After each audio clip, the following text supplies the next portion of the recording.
നമസ്കാരം, ഉജ്ജിയിലേക്ക് എല്ലാവർക്കും സ്വാഗതം. ഇന്നത്തെ വീഡിയോയിൽ ഞാൻ കുറച്ച് സെറ്റ് മുണ്ടാണ് കാണിക്കുന്നത്. നമ്മുടെ വിഷുവിന് വേണ്ടിയിട്ട് ഞങ്ങൾ കൊണ്ടുവന്നിട്ടുള്ള സെറ്റ് മുണ്ടിൽ കുറച്ച് ഐറ്റംസാണ് ഞാൻ കാണിച്ചു തരാം. ഇതൊരു മ്യൂറൽ പ്രിൻ്റാണ്. മ്യൂറൽ പ്രിൻറ്റിൻ്റെ സെറ്റ് മുണ്ടാണ് വരുന്നത്. ഇതാണ് ഇതിൻ്റെ പ്രിൻ്റ് വരുന്നത്. അടുത്തത് വരുന്നത് തെയ്യമാണ്. തെയ്യം. അത് കഴിഞ്ഞാൽ പിന്നെ വരുന്നത് ഒരു എലിഫൻറ്റിൻ്റെ പ്രിൻ്റാണ്.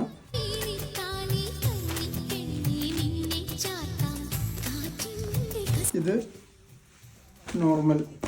നോർമൽ ജെറി വരുന്നതാണ്. നോർമൽ ജെറിയിൽ ബ്ലാക്ക് ബോർഡർ ആയിട്ട് വരുന്ന നല്ലൊരു സെറ്റ് മുണ്ടാണ്. അപ്പോൾ നമ്മുടെ വിഷുവിന് വേണ്ടിയിട്ട് നമ്മൾ കൊണ്ടുവന്നിട്ടുള്ള കുറച്ച് സെറ്റ് മുണ്ടിൽ കുറച്ച് ഐറ്റംസാണ് ഞാനിപ്പോൾ കാണിച്ചത്. അപ്പോൾ നിങ്ങളെല്ലാവരും നമ്മുടെ സ്റ്റോർ വിസിറ്റ് ചെയ്യുക. നമ്മുടെ സ്റ്റോറിലുള്ള ജവഹറ ബിൽഡിങ്ങിൽ, അബുഷഗാര ജവഹറ ബിൽഡിംഗ്, ഷോപ്പ് നമ്പർ 2.